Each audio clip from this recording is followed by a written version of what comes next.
Մայիսի 4-ին Մայրաթոր Սուրբ Էջմիածնում քահանայական ձեռնադրություն էր։ Նախօրեին շաբաթ երեկոյան ժամերգության ավարտից հետո տեղի ունեցավ քահանայական կոչման ընծայում։ Մայրավանքում Սուրբ Էջմիածնի միաբանների ներկայությամբ կատարվեց նորընծաների ուղղափառ հավատքի հրապարակային քննություն։ Խարտավիլակ Տեր Գարեգին Վարդապետ Համբարձումյանը վկայեց ընծայացուների հոգևոր գիտելիքի, պատրաստվածության եւ արժանինքների մասին։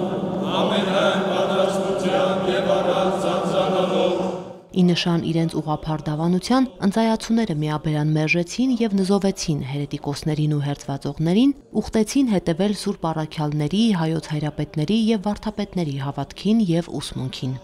Համաձայն հայ եկեղեցու կարգի նրանք հանձն առան լինելու Տիրոջ դեսպաններն այս աշխարհում եւ բարի հովիվներ իրենց վստահված համայնքների համար։ Հաջորդ օրը Կիրակնորյա Սուրբ Պատարագի ընթացքում Գարեգին II ամենայն հայոց կաթողիկոսի օրհնությամբ Միածնաեջ Մայր տաճարում կատարվեց 7 ուխտյալների քահանայական ձեռնադրությունը։ Արարողությանը ներկա գտնվեց հայոց հայրապետը։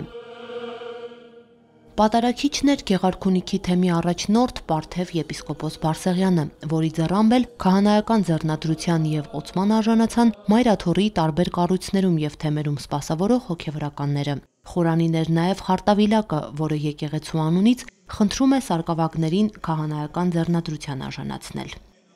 Ձեռնադրման կարգի համաձայն սարկավագները ծնկաչոք բարձրացան տաճարի ավագ խորան։ Խորանից դառնալով դեպի հավատավոր ժողովուրդը, նրանք բարձրացրեցին իրենց ձեռքերը, հաստատելով, որ պատրաստ են ամբողջանվեր ծառայության։ Սուրբ Պատարագի ընթացքում կանոնական աղոթքների ընթերցանությունից հետո ընծայացուներին տրվեցին փիլոն եւ պատարագչի զգեստներ թագ։ Այնուհետև Պարթև Սրբազանը մեկ առ մեկ սրբալույս մյուրոնով օծեց յուրաքանչյուրի ճակատը եւ ձեռքերը, նրանց նոր հոգևոր անուններ տալով։ Հովանես Սարգսակ Ասատրյանը վերակոչվեց Տեր Սեպուհ քահանա, Հարություն Սարգսակ Մարտիրոսյանը Տեր Առեն քահանա, Հովանես Սարգսակ Փահլևանյանը Տեր Եղիա քահանա, Մկրտիչ Սարգսակ Տեր Մկրտչյանը Տեր Մաղաքիա քահանա, Եփրեմ Սարգսակ Եփրեմյանը Տեր Մխիթար քահանա, Տիգրան Սարգսակ Հակոբյանը Տեր Հովսեփ քահանա եւ Մայիս Սարգսակ Կարապետյանը Տեր Վազգեն քահանա։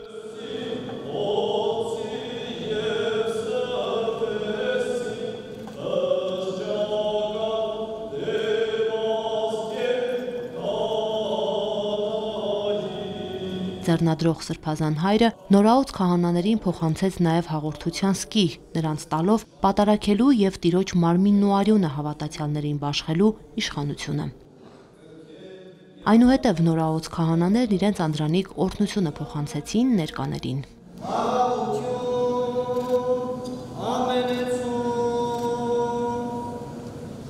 Սրբազան հայրն իր քարոզում նորաուծներին մաղթանքներ հղեց եւ անդրադարձավ քահանայության խորհրդին։ Խոսելով հոգևոր ծառայության փորձությունների ու դժվարությունների մասին, Պարթև Սրբազանը պատգամեց չընկրկել դժվարությունների առջև, քանի որ դժվարությունների մեջ են դրսևորվում անձի լավագույն որակները։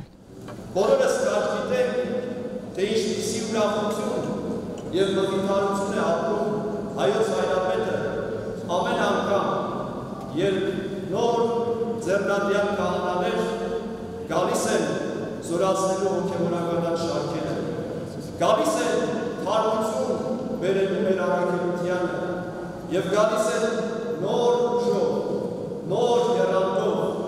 զորացնելու մեր Սուրբ եկեղեցու առաքելությանը։ Եվ մեծ է հայոց հայրապետի հպարտությունը, երբ իր հոգևորականած դասը խիզախ աներև կերպով պատրաստ է իրականացնել այն առաքելությունը, որ այդ պահին անհրաժեշտ է եկեղեցուն։ Ամենայն հայոց հայրապետի գլխավորությամբ Մայրաթորի միաբաններն ու ներկա հոգևորականած դասը բարձրացան Սուրբ խորան եւ շնորհավորեցին նորաուց քահանաներին, համբուրելով նրանց մյուրոնադրոշ ճակատներն ու ձեռքերը։